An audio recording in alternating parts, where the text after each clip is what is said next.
Okay, hi everyone. My name's Dave Munger, and I'm a librarian with Sacramento Public Library. Welcome to this month's genealogy workshop, Shaken Out the Smiths, Researching Common Surnames, with our speaker, Nancy Calhoun.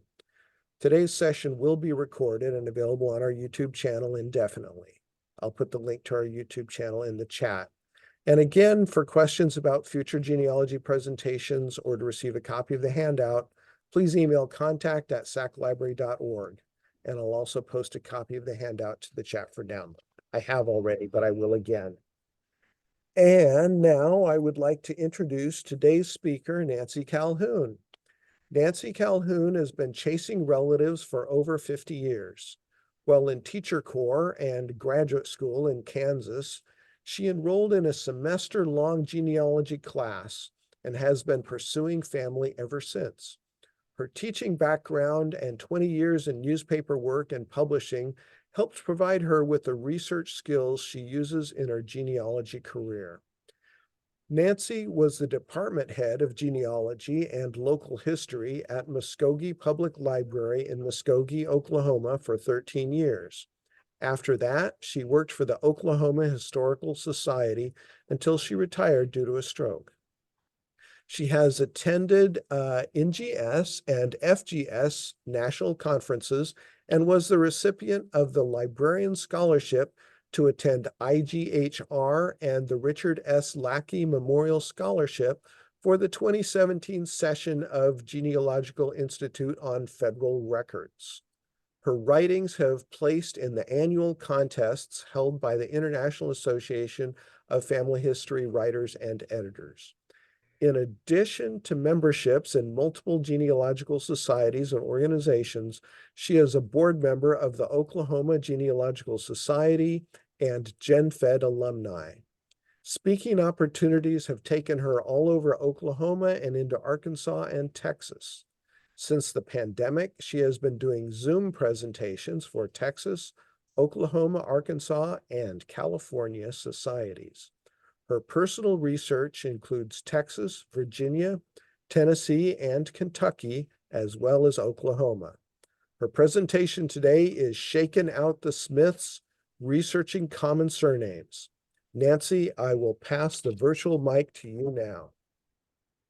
All right. Thank you so much. And I appreciate your patience in getting my technology set up. You're welcome. This is based on my own family. My mother maiden name was Ann Smith. So I've been working on her line for some time. And and if someone's researching her and they weren't her daughter or a close family member, they would not realize that that wasn't actually her name. Her name was Annie Flora Smith, but she preferred to just be called Anne.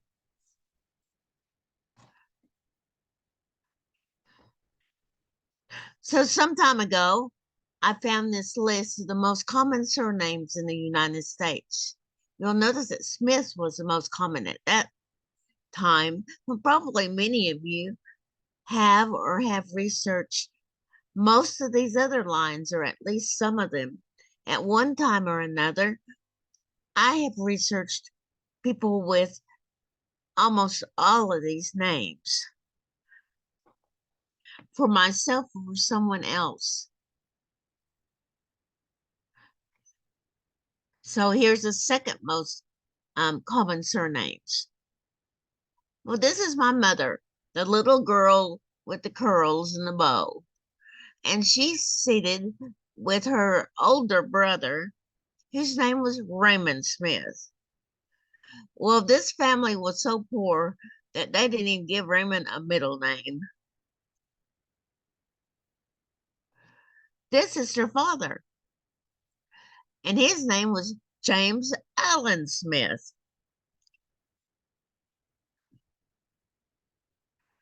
So this is about the time he married my grandmother. Now, he had rather an interesting background. He's born in Texas. His parents came to Oklahoma to homestead, but as a young man, he went back to Texas and he worked as a cowboy. and also as a chuck wagon cook. According to my grandmother, he was probably the worst chuck wagon cook possible. At one time, his drill boss told him to cook rice. He had no idea how to cook rice. Soon the pot over the open campfire was boiling over with rice. And to hide his mistake, he was putting rice in every gopher hole he could find. But he also had more genteel pursuits. This is a group of croquet players in the little town of Gracemont, Oklahoma, which is located in Caddo County in western Oklahoma. There are a lot of Plains Indians in the area, and I can only imagine their reaction at these people out with their mallets hitting round balls into what they would probably think were gopher holes and through loops and all. He had the great fortune to marry my grandmother. This is Della Mattie Hendricks. And this is taken about the time of their marriage. She was 17 years old and he was approximately 21. And here they are about the time of their 50th wedding anniversary. Well, here's my mother again. She's the little girl with the bows that doesn't look very happy to having her portrait made. Her father, James Smith. Her baby brother at the time, Jerome Allen Smith. Raymond with no middle name Smith, my grandmother, and my mother. They had another sister later, and the whole family called her Babe. She was approximately 2 years old before she basically named herself. But why the name Babe? Well, and a little boy named Jerome, that really came in handy because my grandmother told me that he was named for his father's uncle. So that was a very valuable hint for me. Pay attention to the given names as well as the names that the family has given, because they may be passed down in the family. This family sharecropped, they were cotton farmers. But then they got into the small town telephone business. They had the switchboard in Gracemont, in Lenapaw. This is my great aunt at the switchboard in Lenapaw, and at Ninnicall, where my mother grew up. And as you can see, the switchboard was located in the home. And this is my Aunt Maud, who definitely was a multitasker. The dishes are all washed. She's prepared the meals in that room. On the bed is a dress, freshly ironed, that she probably made herself. So look at common occupations for the family, because several members of this family were in the small town telephone business. And this is the key to any success I have had. And it's my grandmother Smith. So everybody needs a Granny Smith. And my grandmother had passed away. My grandfather had passed away by the time I started genealogy. So I relied on her. She only had a 6th grade education, but she had an amazing memory and a high degree of intelligence too. And she could tell me all sorts of things about her husband's family, although she had probably never met any of them except for his sister at a brief time, because he was an orphan by the time they married. But in her possession, she had a portrait of a young couple. And I kept asking people, well, what was Granddad Smith's father's name and his mother? And they tell me, oh, his name was Babe Smith. So, well, that's really helpful. But surely he had another name. Well, this is Rachel Mulroney Smith, his wife. They married in about 1870 in Tennessee, and they came to Texas about 1880, where they had twin daughters. So this trip is taking me from Tennessee to Texas to Pottawatomie County, Oklahoma, and into other parts of Oklahoma.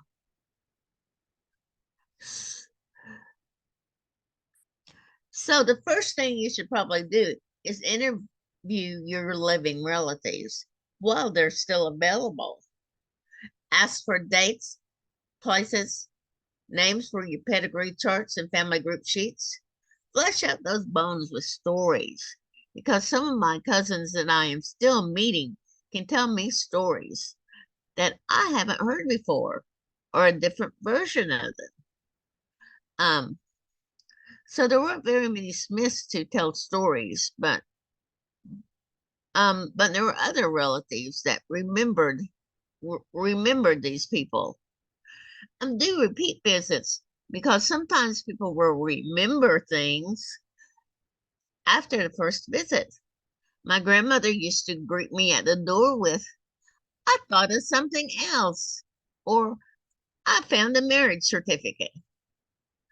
So look for Bibles in the family possession or in collections, obituary collections, or from newspaper sources. Funeral programs and funeral books can be a very good source of information.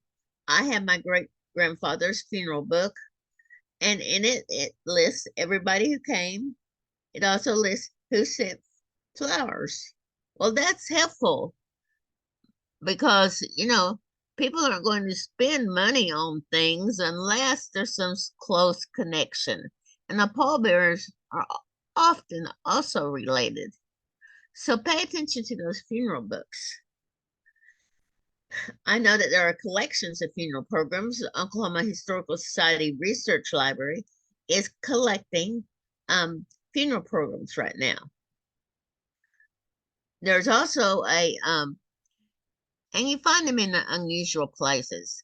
There's a honky tonk in Renniesville, Oklahoma, which is one of Oklahoma's all Black towns, and they have been collecting funeral programs. What a treasure for people who often don't have obituaries. And ask them about photographs and documents. These are valuable. These are valuable information. In fact, a photograph is what led me back to where they came from in Tennessee. So, I put together all the information I had on Babe Smith. He died in approximately 1900 at Shakin, Pottawatomie, which is now Pottawatomie County. He had moved there from Ennis, Texas, in Ellis County. He was originally from Tennessee. I had a twin daughter named Leela, and she died at Ennis and was buried southwest of Ennis. My grandmother gave me that information, and it had been well over 50 years since my grandfather took his new bride down to Ennis to introduce him to people. There was another daughter named Annie, the twin of Leela. She lived to adulthood and married Charlie Darnold, and she was buried near Maud or Dale or somewhere in the area. So that was a good hint. And great grandfather Smith had a brother named Jerome, spelled with a J, although my uncle who's named with him, his name was spelled with a G. And great grandfather had served in the Civil War, but she couldn't tell me which side. So his wife's maiden name was Mulroney. There was a photograph of her brother Frank, which is marked McMinnville, Tennessee.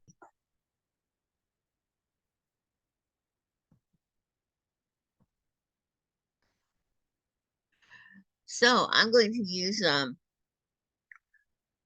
standard resources when I start out, like we all do. I'm going to look at publications. I'm going to look for marriages, wills and probates, county histories, military service, city directories, and cemeteries. And military records can also include draft cards. Look for online resources. I use both local resources. Caddo County, Oklahoma has an excellent website, and I had a great deal of luck with military websites, such as Soldiers and Sailors System. I've used that a lot in the past. But now we have other things available. I could actually pull his military records off of Fold 3, and I can get things on Ancestry that were not available at this time. I've sent real money to the National Archives and got his service records. How about documents, death certificates, Social Security applications, land records, and marriage records? And use the experts. Normally I'm too cheap to do this, but persons knowledgeable about the area can find things that we might not find. I won the use of a Fred Ditmore, who was a researcher for Oklahoma at a state meeting. But I was so embarrassed that I didn't know that much about my Smiths that I researched for almost a year before contacting him. He actually found in the Oklahoma tract books that my James Smith homesteaded in Pottawatomie County. So this is something that I hadn't found. And Smith is such a common surname. And this is before Ancestry, which shows you how old I am. But he found them on the 1900 U.S. Census. So, if possible, go to the scene. Sometimes we can't, but sometimes you can. I did make a trip to Texas, and it confirmed what Mark Lowe talks about is the follow the land, because the land that they had in Ennis, Texas, was almost exactly like the rich bottom land that they homesteaded on in Oklahoma. And the area where they came from Tennessee, well, that's we referred to as the Garden of Tennessee. Visit the cemeteries if you can, and see who the neighbors are in the cemetery, who's buried in the area, and visit local libraries. I have found family files to be very useful, although I hadn't used them before I went to Tennessee. So this is a 1900 census for Oklahoma Territory, which included what is now Pottawatomie County. And you'll see that there's a J.L.D. Smith. I wouldn't have been looking for that. I would have been looking for a James Smith. And remember, the only name I had from my family was Babe. But thanks to a Social Security application card and also his death certificate, I knew that his first name was James. And it gives his birth date. The only time I found a reasonably complete birth date for him. It says he's born in November of 1844. There's his wife, Rachel, born in May of 1849. Their daughter, Annie, who was born in 1882. Well, my mother had told me that she was named for two aunts. So this must be the aunt that she's named for. And then my grandmother, James, who was born in May of 1888. And I knew when my grandmother was born. So that helps tell me that by looking at the family group, that I have the right person that I know is James Smith. Plus, I got a lot of birth dates, and I found out where they were born. Both Rachel and Babe were born in Tennessee. Annie was born in Texas. But here's another name, William Collins, son-in-law. Well, who is he? So I found the marriage book in the Lawton Public Library, and I was looking for the second marriage of Rachel, and instead I found the first marriage for Annie. I don't know what happened to William Collins, and I'm afraid to dig up the former family backyard, but he disappears rather quickly. But in the estate papers for Babe, Rachel states that she is the widow and she is perfectly capable of handling that estate. And the person, William Collins, who has applied to be the executor of that estate, he is only a son-in-law, which told me something about the family dynamics. But William disappears, and Annie marries the Charles Darnold that I knew as her husband a few years afterwards. This photograph was probably taken about the turn of the century. This is Rachel, and this is my grandfather. And, you know, it really doesn't look like they're having a happy life. This is about the time that Babe died. But this is a picture my grandmother had. This is William Bobo Mavidi. And he was my grandfather's stepfather.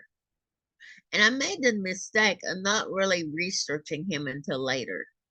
But he was an important person in my family's life. My mother remembered him as being a sweet old grandpa.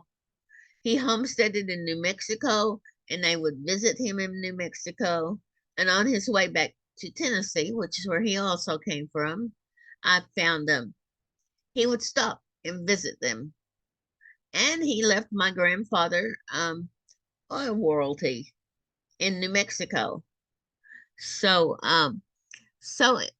many years later, I started to do research on him because he's an important part of their lives. My mother and her siblings did not remember their Smith grandparents, but they knew and were very fond of Grandpa Mavidi. So on my visit to Texas, I went to the library, and this is before Find the Grave, and they had a cemetery book. That information wasn't available online. It was at the public library, so don't forget, be sure you haunt the public libraries. And I found a listing for a Leela F., daughter of J.L. and Rachel Smith. She was born October 20th, 1982, and died in 1889. So this is Annie's twin. So they should have the same birth date, right? And she died a year and a few months after my grandfather was born. He was born in 1888. So, and it wasn't too long after that the family came to Oklahoma to homestead. So let's play the name game. I like to do this. I look for surnames associated with the family. So in this case, Mulroney's great-grandmother's maiden name, Mavidi, the name of her second husband, the Collins, which I haven't had much luck on, and the Darnolds. Look for other family members to confirm the find. Now, like on that 1900 census, we had the different family members listed. And many times I have found people associated with them, maybe witnessing some document or something. In fact, Annie and her first husband signed the form where Babe relinquished his homestead shortly before he died. So that told me that James Smith was my James Smith.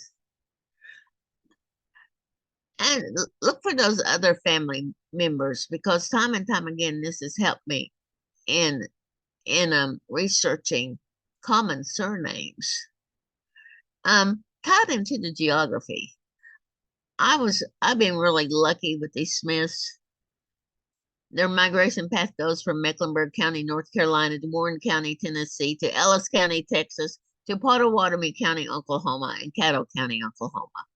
So, but some of these people who were coming to early Oklahoma, they would move every time the wind changed in great distances. Search using more unusual given names if their name is common. Rachel isn't nearly as common as James.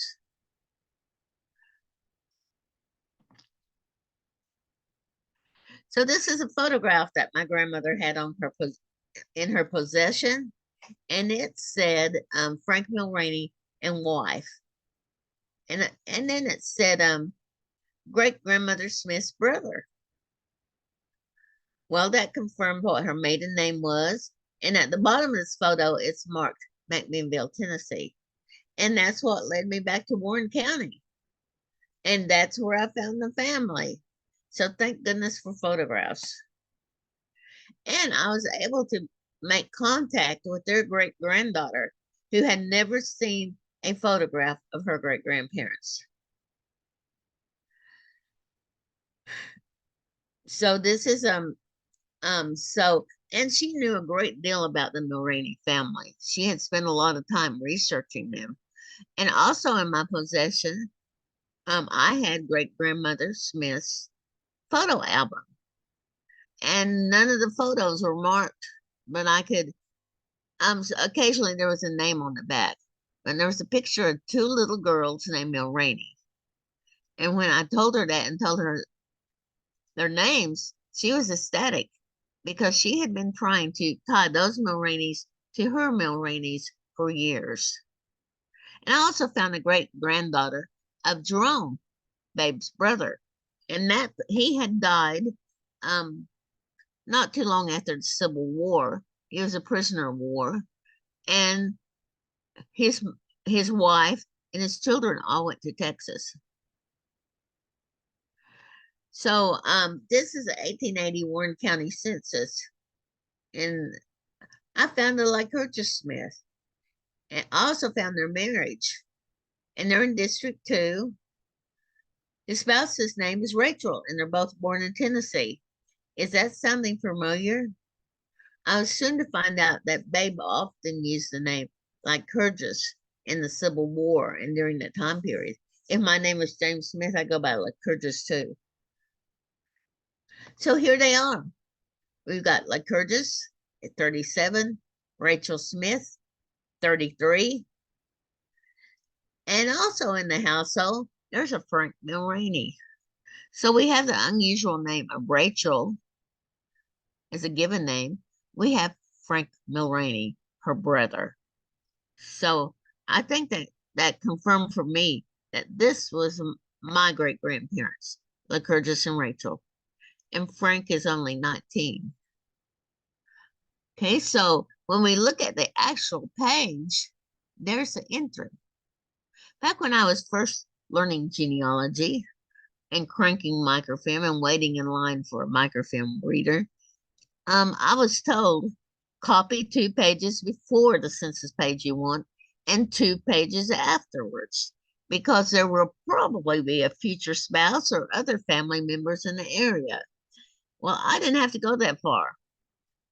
At the bottom of this page, there's a Jerome Smith, and he's just the right age to be our Uncle Jerome. His wife's name is Millie, and I found where Jerome and Millie married in Warren County. And who are they living with? They're living with an Ann Smith, and it says that Jerome is her son. So could that be taking me back another generation? Maybe so. And I didn't know that her granddaughter, Annie, was named for her grandmother. So here we have a naming pattern. So I looked for the James Smiths listed in Warren County on the 1860 census. There was no lack of James Smiths. And at that time, I didn't know to look for Lycurgus. But remember from that 1900 census, his name, he was, it says he's born in 1844. So that would make him approximately 16. Now, I looked at all of these, but I especially looked at the one who's 16. And here he is, and he's in the household of a John and Ann Smith. Remember, Jerome is the son of an Ann Smith. And here's a Jerome Smith in the household, although he's listed as being 70 years old. There's James Smith, and then there's 3 sisters. And I know from cemetery records that almost everyone in his family died of TB during the Civil War. So when I looked at the actual page, and I see that 70, there's other Smiths on this page too. So look at Jerome there. Is that 70 or is it 20? I could have interpreted as being 72. But when I look closely, there's a tail on that 7. So, which would be the exact age for great uncle Jerome. And there's James, my great grandfather. He's 16. Sisters named Lydia, Luann, and Amanda. And I believe all these people are buried in the cemetery where the parents are. So they drop off the site. But I found by looking in the 1850 census that there was another sister. And her name was Martha, and she was older than great grandfather, and she married before 1860. And it was through chasing her that I found the will for her grandfather. I had looked for years for that, and I did not find it. So, but Jerome seems to be listed as Jeremiah B. Smith, and I know his middle initial was B. So did he change his name at some time? So be beware of that too.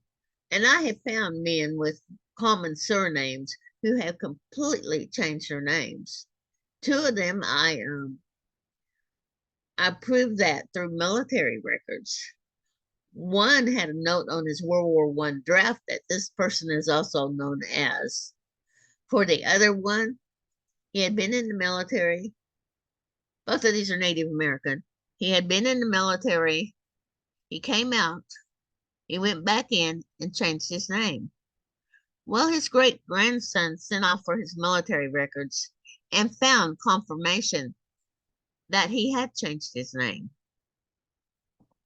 So you never know where you're going to find the necessary information. And look, on that same page, a neighbor named John Smith.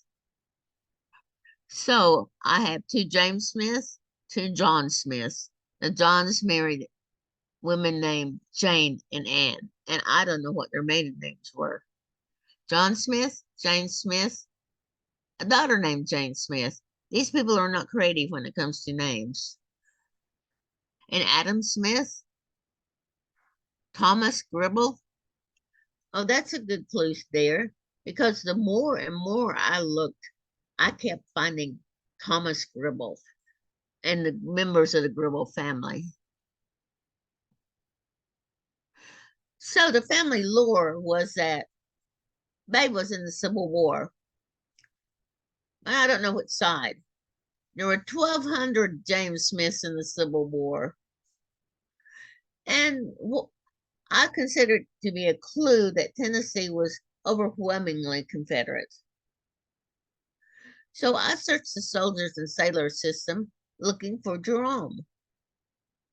because that's one thing that made the Civil War so horrible, because members of the same family would be in the same unit and they might all be killed in the same battle. So I looked for Jerome Smith, and listed near him in the list was a Lycurgus Smith, plus several others from the neighborhood, many named Gribble. So I immediately sent off for his service record, which you can now get online, and found he was severely injured at the Battle of Murfreesboro and sent to the hospital. He had enlisted in the next county, East Warren County, and Murfreesboro is in the next county, West. This is the same battle that the Union Army referred to as the Battle of Stone River.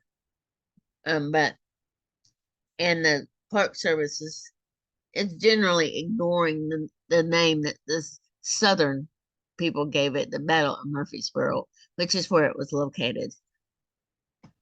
So he was 17 when he enlisted, and he lasted 3 months. Now, his brother served until the duration of the war, but he spent quite a bit of that time in Rock Island prison. And when he signed to be pardoned, he just said, "I am sick of this war. I want to go home to Tennessee."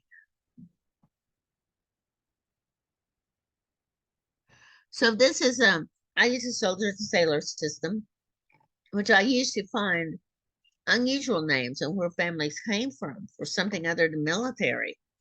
So this Jerome B. Smith was in the 16th Regiment, Tennessee Infantry.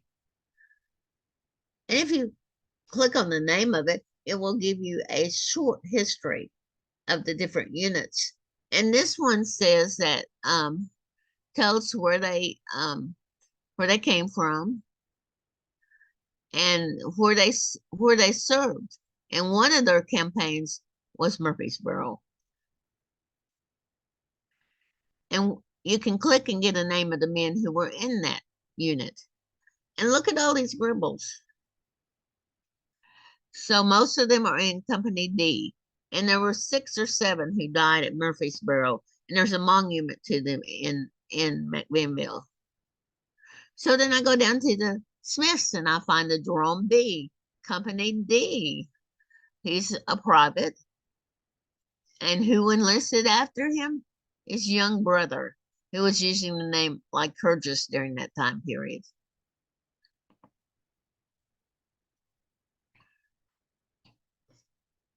So he's also in the 16th Regiment, Tennessee Infantry. And one of the ways that I tied this together was by, there's a set of books that give information that was gathered by the state of Tennessee in approximately 1890. Former soldiers in the Civil War filled out questionnaires, both Union and Confederate. It gives family history. It tells what their farm was like. It gives all kinds of information. And the last question is, who do you remember serving with you? And I tried to read all of them for Company D. And I finally found one.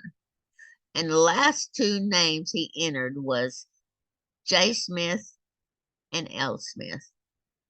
So, I feel like this is tying the 2 brothers together too. So it can provide wonderful genealogy information. And I wasn't aware of this for a long time, but they even sent these questionnaires to people who had moved out of state. Not to my people, but to other people's. So when you find a name, is this really mine? I know I have skipped over things because, I couldn't prove to my satisfaction that this was my James Smith or this was my Ann Smith. But taking into consideration, does it list names of other family members? Are the ages about right? The dates? List other locations where this individual lived. When I finally found the will for Babe Smith in Pottawatomie County, there were 3 James Smiths who died between 1900 and 1910 in Pottawatomie County. One of them I would have traded for, but I did eventually find mine. On my first trip to the courthouse, that roll of microfilm was missing, but later the local Genealogical Society got it for me. And it mentions my grandmother, his sister, and Rachel. So, so that provided me with the information that made me sure that this was my James Smith. Look for in-laws with less common surnames. Like we're looking for my great-grandmother on my father's side is a Blankenbeckler. So that's a really good name because it's definitely a less common surname. And check those dates and ages. We'll be checking ages in a minute. So these are some of the names that I found Babe Smith under. And all I started with was my family telling me his name was Babe Smith. James Smith, L.D. Smith, James L.D. Smith, J.L.D. Smith, etc., etc. In his own father's will, he's listed as Lycurgus with 3 different spellings. Then a B. Smith, and then these last 2 are on his daughter's marriage certificate applications. B. Smith, Bob Smith, which is probably bad handwriting, and then even Babe Smith. She listed him as Babe on an official document. So here's for my pedigree chart. James Allen Smith, son of James L.D. Smith. I thought this has got to be better. We have to run out of Jameses one of these days. But no, I got a John Smith who married an Anne.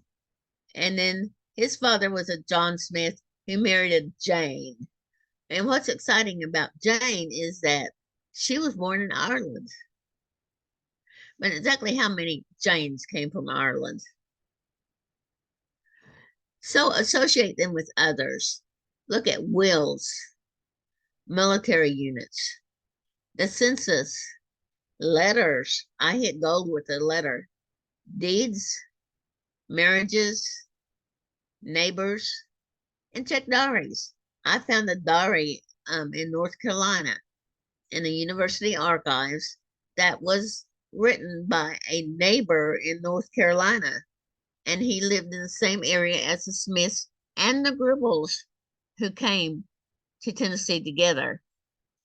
And it didn't have any breathtaking information, but he would list where he went every day. And he frequently stopped at the Smiths for supper. So it gave me an idea of the neighborhood. So the neighbors tended to be the Gribble family, especially Thomas Gribble, the Black family, the Polk family, as in President Polk, the Millers. So these are people I want to look for. In Independence, at the Genealogy Library there, which is heaven, so visit it if you can. The Millers, I found the book on the Miller family, and one of the Smiths had married a Miller, and it happened to mention who they thought the brothers were of these Smiths who came. So there was a Thomas, there was a William, there was John. So, very common names, but at least it's a cluster of names. So how I got back to Mecklenburg County, North Carolina, and I had suspected this with little hints, was I was Googling at about 2 a.m. one morning. And obviously I was sleep deprived because I searched for John Smith. And up popped a letter. And it was written by John Smith and Thomas Gribble and described them as old friends and neighbors in Mecklenburg County, North Carolina. And it was saying that they said that President Polk's grandfather nor any of the Polks were Tories because there was a political rumor going around that President Polk was descended from Tories. And John Smith made the statement, and I still cherish that document. I was born in 1775 in Mecklenburg County, North Carolina. If only he had gone on to say who his parents were. And the newspaper editor who went to talk to these two old gentlemen were two Alexanders. And they made statements about the good characters of John Smith and Thomas Gribble.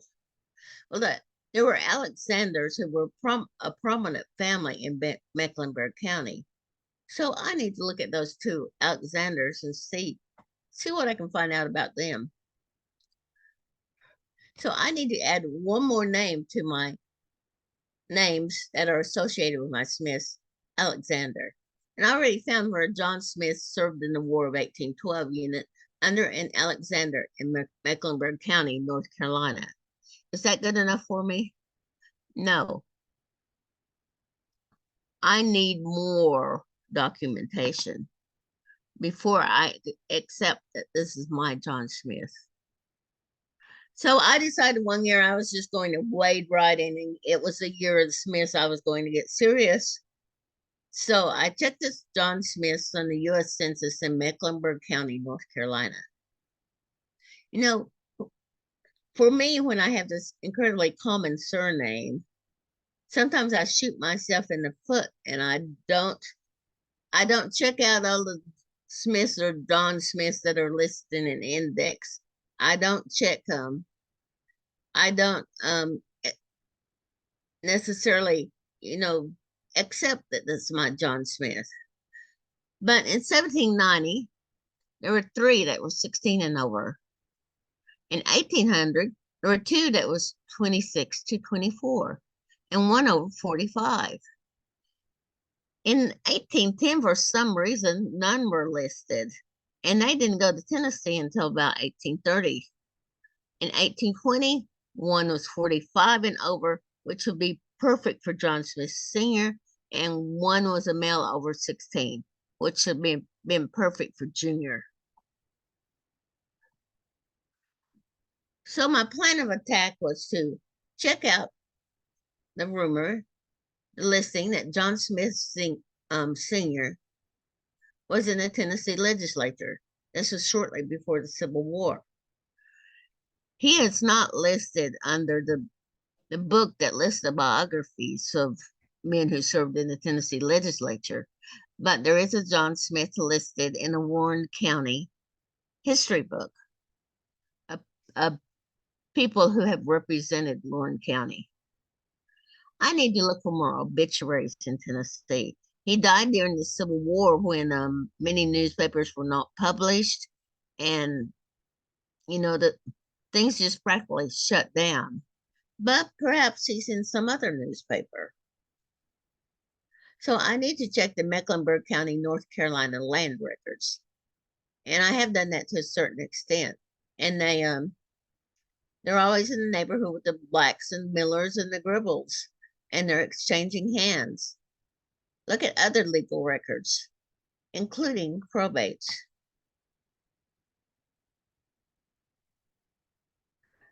And I want to look at that Tennessee newspaper, which published those letters from Gribble and Smith, and determine who those Alexanders were. So some of my finds in North Carolina when I went to NGS was I found a will abstraction naming William, John, and Thomas Smith. So all of these are common names, but when you put them together, it may form a family group. There was also a power of attorney to Thomas Smith by William O. Smith and John Smith Jr., who had probably already gone to Tennessee. So I think Thomas joined them later. And this William O., he has a common name, but I almost always find him with his middle initial of O. And I found the will of John Smith Sr., and I had looked and looked for this. Finally, I wrote down every name associated with this family. And remember, like Curtis's older sister, Martha, had gotten married by 1860. So I got out the microfilm for the will book of Warren County, and I went through it page by page, and I looked for all the documents related to families associated with the Smiths associated with. And where did I find John Smith's will? He was indexed under the name of the son-in-law. So this is a photo album that was also helpful. It belonged to great-grandmother Smith. And most of these photographs were not labeled on the back. But this was a particularly intriguing one because this wasn't how the Smith family was usually dressed or how their hair was fixed. So I tend to think that this may be a typical Smith researcher. And I really know how she was feeling at the time. So to summarize this, interview your living relatives while they're living. Look at their collections. Go to the actual sites. Look at other family members and associates. The William O. Smith had a granddaughter, and she married into the Polk family in northern Tennessee. Interesting, that connection. And double check everything. I might find a John Smith, but I want to find something else too. Obtain traditional sources such as censuses, deeds, wills, newspapers, church records, Social Security applications. My grandfather listed his father's name on his Social Security application. Birth records, death records, and marriage records. And look for the military records of them and others. And most of all, find yourself a Granny Smith, because I don't know if I would be anywhere if it hadn't been for my Granny Smith. And she wasn't a Smith at all. She was a Hendricks. So, and the rest of the story. Well, I decided that I was going to try DNA tests, which I've played with over the years. So I found a living male Smith descendant, my cousin's son that I had never met. And so I asked him to do a Y test for the Smith Surname Project. And I myself had done the Family Finder. So he did it, and I waited for the results. But in the meantime, I was in Raleigh for National Genealogical Society conference. And I did something that I never did. I never do. I went a day early to research, and I would actually skip a few sessions and go back up to the archives and the library and research. But I attended every available session on North Carolina research, and there was one speaker who was heavily invested in Mecklenburg County and had put a lot of things online. And I just made up my mind I was going to hunker down and dig deep and not follow those rabbit paths into Kentucky and Virginia for other families. And then the DNA matches came in. And this was going to solve all my problems. Think again. The mail test that my cousin's son had done, hundreds of people in that surname project. I only had 2 Smith matches on the whole thing. And they could only take their family back to like 1890. I'm looking for the 1800s, 1700s. So I thought, well, what's going on here? And then a man contacted me and said, may I look at your BYARS, BYARS, DNA results?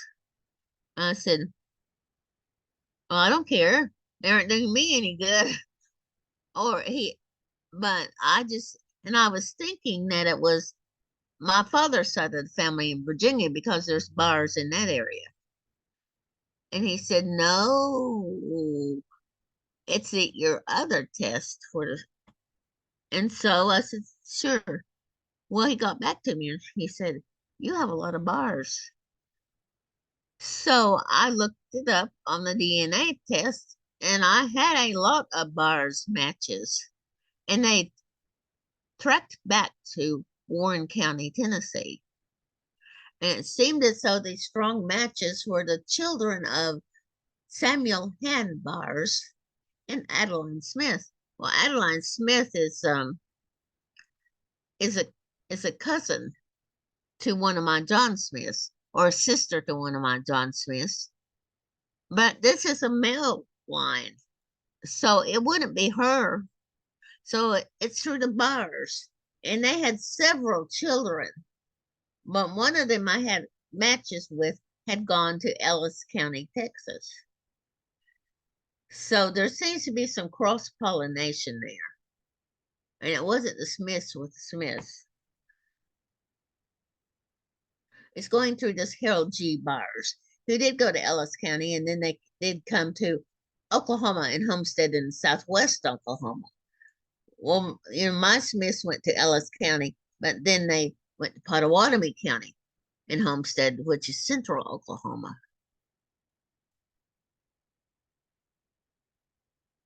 So what's the possibilities here? Has somebody been jumping the fence or what? So it could be that Anne's first marriage was unrecorded because the DNA test with Jerome's granddaughter, I also didn't match it. So perhaps between Jerome and between my Lycurgus, her first husband died. And what's interesting about this is that I don't know when they married, but John Smith was the administrator for a Bars estate, and he had a wife named Anne. So she may have had children before her marriage to John Smith. Maybe it was a non-matrimonial event. There's lots of woods and trees to hide behind in all of Warren County and in Texas. And it could have been an adoption, and they weren't necessarily legally documented back then. And there's a history of adoptions in my Smith family. John Smith, in his will, where he spelled Lycurgus 3 different ways, he says 3 times that Jerome Smith was born out of wedlock, but we don't get the details. Was he a son of Anne? His son? Their son before they married? He was born to someone else and they adopted him. So we don't know exactly with Jerome, but I just know that I don't have a DNA match with his granddaughter. So, and remember this family went to Texas. So those Bars had several children, and they were all like in their 20s during this time period. Someone could have fathered a child, a daughter could have had a child, and they went. Remember, these people are cousins too. And John and Rachel were in their 40s, and the twins were born in about 1880. So they I could have said, well, John and Rachel have always wanted a baby boy. Maybe they'd like to have this one, and maybe that's how a change of parentage took place then. So I don't know if we'll ever know the answer to that. On one of the Jerome's grandchildren who applied for a delayed birth certificate in Texas, one of the sources he lists is an ancient Smith Bible I'd love to get my hands on that Bible. So, in conclusion, let me say, buyers beware. There may be Smiths hanging from your family tree. So, in conclusion, I'd like to give you my email.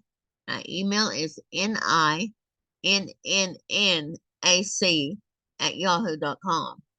3 N's in the middle. It's the first 4 letters of my hometown in Ninnecall, NINN, and my initials, NAC. It seemed like a good idea at the time, but it wasn't. So remember those 3 N's in the middle. If you have any Oklahoma questions or you're related to the Smiths, send me an email. I'm only like 5 blocks from the Oklahoma History Center, which is genealogy heaven in Oklahoma. If you're doing Oklahoma research, make sure you use the Research Center's online website. A wonderful newspaper database, and you can use it for free. So, and also I'm a member of the Oklahoma Genealogical Society. If you have Oklahoma roots, people who were here before statehood in 1907, you're eligible to join First Families of Twin Territories. And if they came later, which some of my family did, 1909 to 1929, there's an organization called Settlers and Builders. I was doing some research for a friend of mine who wanted to join DAR, and I was finding women who homesteaded. I was finding all these early settlers in Oklahoma. And I said, do you want to join some of these groups? Well, by the time she was finished, she had 9 different certificates. She had to buy a new bookcase for all her certificates. So, so if you're interested in that, you can contact me, or there's application forms online with the Oklahoma Genealogical Society. So thank you for having me speak. And if you have any questions or you need anything clarified, feel free to email me. My speech isn't quite as clear as it used to be before the stroke, and I do have an Okie accent. So have a good afternoon, and don't give up on chasing those Joneses and Smiths. I'm working with some Joneses out of Texas myself right now. Thank you, Dan. Well, thank you very much, Nancy. We have a number of comments in the chat. We'll go back over those, and I'm sure some people will have questions. Everyone, I have put Nancy's email address in the chat, so it's right there, ninnnac@yahoo.com. So it's right there in the chat for everyone. Wow. Yeah, and let's see the first comment here. Okay, Vicky Cook commented that she's proud to be an Okie from Tulsa. Oh, okay. My mother was from the panhandle of Texas, so her accent was very close to the Okie accent, and she had a number of relatives that were actually from Oklahoma. So I'm kind of Oh, familiar okay. with the accent. Let's see what else we have. Oh, Betsy, right. Oh, and I'm going to allow people to unmute themselves so they can ask questions directly if they would like. Okay, there we go. Okay, so Betsy, right, I'm sure I'm mispronouncing the word, the last name, says, my James T. Smith was in the Civil War from Ohio. Oh, okay. That accounts for some of those 1,200 James Smiths. And let's see, Catherine Schultz says, I have found the Tennessee Confederate Veterans Questionnaires very helpful for my second great-grandfather's 2 half-brothers. Oh, fantastic. And then Betsy asks, where do you find the surveys containing family history filled out by Civil War soldiers. So that's a good question for you. And actually, Catherine answered that she found them in books in her local genealogy library here in West Tennessee, but maybe there's an online source that you know about. The Library of Tennessee, I think, has them available. Um, and we had the set of books at Muskogee Public Library. You can request a lookup too from a library that owns them. Is the library that you mentioned online? Oh, well, those books aren't, but but they have a website. Somebody may have put them online, but I think that the Tennessee State Library offers them online or archives. They did have an index to them, but now I think they have the actual applications. Well, I'll need to look for that, but the last I looked, you can find the names and then you have to order them from there, but our library did have the books. Oh, great. Uh-huh. Go to WorldCat and search for them, and that will tell you where the nearest libraries are to you. And at my library, we got interlibrary loan requests, and we might not loan the book, but we do a lookup for people and send them copies. Yeah, libraries are usually quite willing to answer questions about their resources.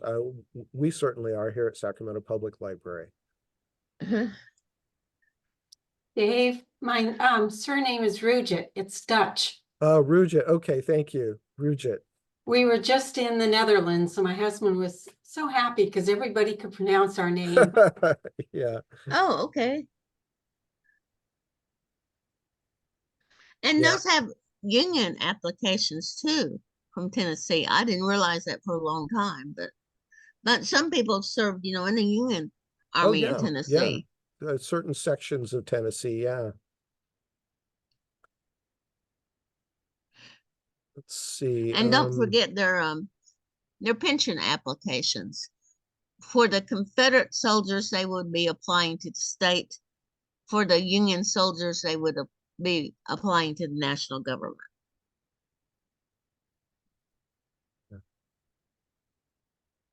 It's a good distinction. Let's see, we have another question here, or actually it's more of a comment from Catherine Schultz. One of my fifth great-grandfather Wilson's sisters married an Alexander in Mecklenburg County, North Carolina. Oh, how neat. I have found references to the Alexanders in Mecklenburg County on numerous occasions. They seem to be a very influential family. And it was to the Alexanders that was wanting to confirm the nasty political rumor that was going around that President Polk's ancestors were Tories. Sherry Cordova has provided a good link. It's index and sample questionnaires. I assume that's for the Civil War questionnaires. Provides the link there. Oh, okay. I thought they were online. There was like 7 or 8 volumes to it with an index that we had.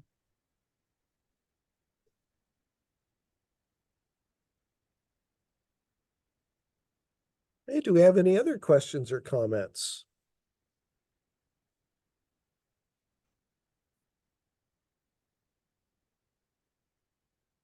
Okay, well, while everyone is considering any last questions or comments, I want to get in my shameless plug for next month's presentation.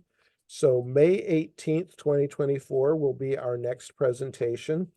That's on again, that's on a Saturday at 1 o'clock as usual, Pacific Daylight Time. It's 30 records that document female ancestors by Gina Philibert Ortega. So female ancestors may be difficult to research, but there are records that document their lives. So join us for that presentation. Okay, do we have any final questions or comments before we let Nancy go? Melody says, thank you, Nancy. Very informative. Thank you.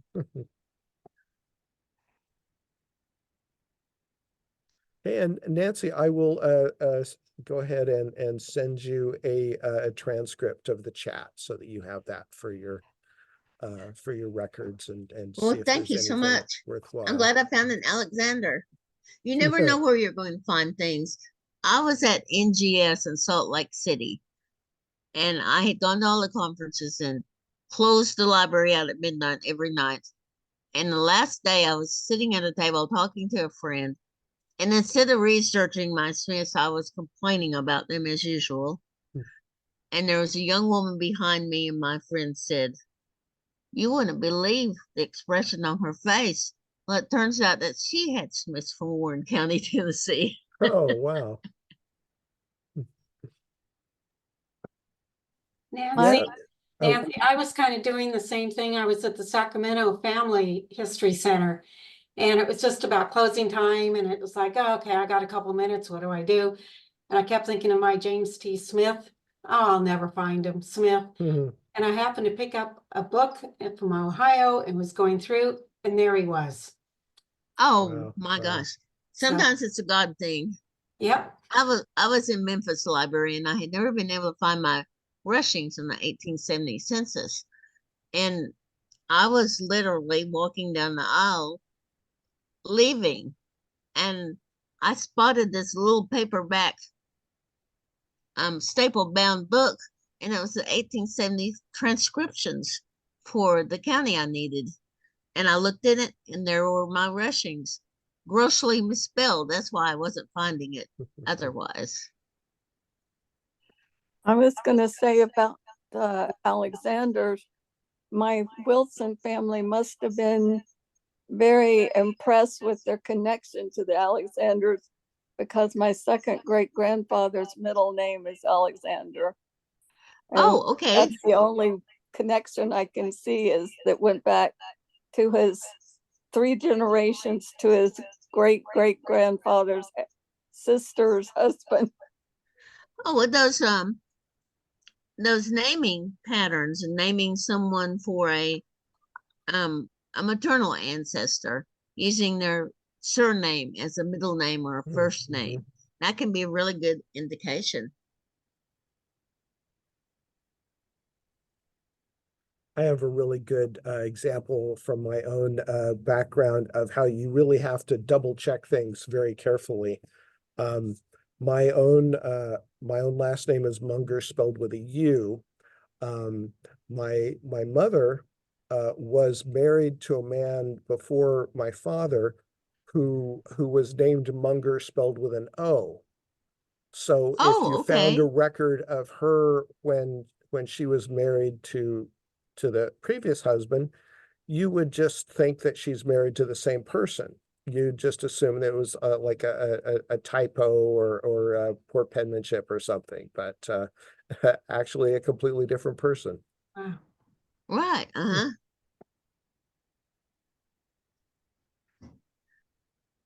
So yeah, kind of unusual. 2 less common names coming together that way. Well, do we have any more questions? Comments? Just thank you. Thank you. Thank you. Oh, well, thank you. Well, thank you very much, Nancy. It was very interesting presentation. I enjoy hearing the nuts and bolts of how people go about finding things. You get little tips and things. I especially appreciated the tip about looking at the previous census page and the next census page as well. That's an interesting little tip. That's something I learned early on, and I have used it when someone said, well, my family should be on the 1940 census, and I can't find them. They were always there. And I said, well, let's look at a neighbor in 1930 and then find him in 1940 and then go up and down the pages. And sure enough, we found her family. Wow. And that's how I find my Blankenbecklers too. They never come up when I search an index, but I look for the neighbors. Yeah, very good, very good. Okay, well, again, thank you very much. And all of you out there attending this presentation, thank you for joining us, and we hope to see you next month. Okay, goodbye, everybody.